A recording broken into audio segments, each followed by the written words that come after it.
time for the update. We have stuff.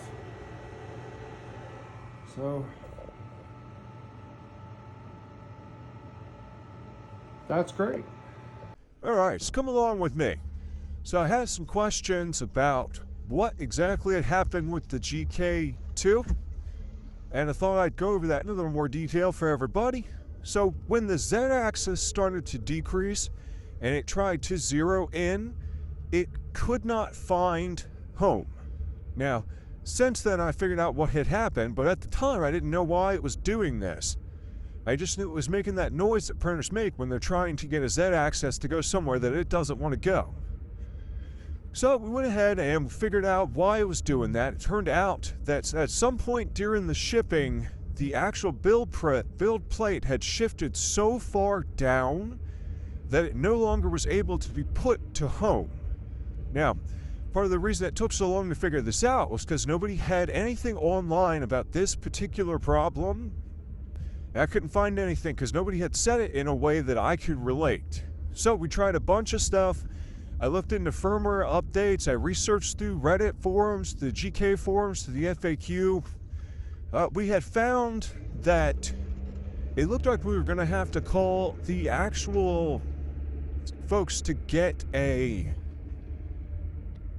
technical support assistance with this.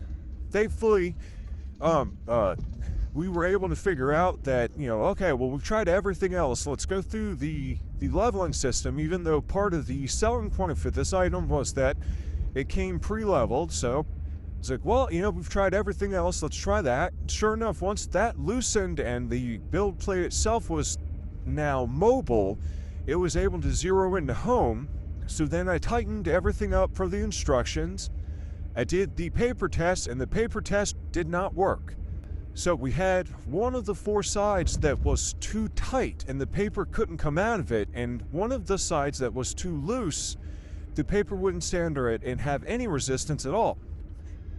So I spent the next almost 2 hours tinkering with the leveling. So I would increase the leveling in one corner and decrease it in another, re-zero it in, do the paper test with it again, and again, and again.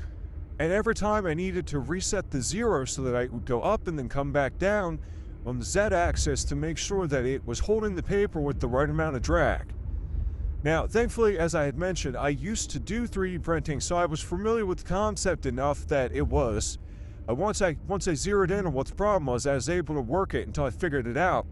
And we did get it going. I had the first round of prints come in today. They actually look fantastic so far. Unfortunately, my wash and cure station is not with me, and all I have is a bit of IPA, and I don't have a UV light. I thought I did. I'm sorry, but I don't. So we should have an answer real soon as to just how good a job it actually did, but it looks like it did really well. Once we got past this massive issue, we were able to run an exposure test. We did the photon, the exposure test square that they do. I tried 1.7 second exposure just to give it, I had a feeling that's probably about where it would be, and sure enough, that hit it spot on. All the results from Photon came in that they were right where they should have been. I do plan to run probably will run the cones a bit later today maybe and see how they do. But I have a suspicion that if we're not perfectly exposed, we've got very, very close. And because I'm doing miniatures, I don't know that I want it to be perfectly exposed. Sometimes overexposed works better for miniatures anyway. But I wanted to update everybody and make sure that anybody who's out there who's rallying to the GK defense, I'm not here to tell you that your product is bad. I'm here to tell you that people who have never done this before, who have the problem that I had, are going to have a hard time, and that this is what they're going to experience. And now that I've fixed it, hopefully, if you are the type of person who's had this experience, maybe this will be something that will be helpful to you. So if your Z-axis is going down and it's making that awful sound from the first video, try leveling it, loosen everything, and then let it go down. That worked. That worked pretty well. So, other than that, I don't really have any complaints yet. So far, the machine has done really well other than that, but I've only done a little bit to put it through some paces. I haven't really loaded a build plate up or given it a really difficult model to do. It's all been like the free models from one page and a couple of tokens just to see how it handled it. All right, that's everything I have for you this morning. Thank you.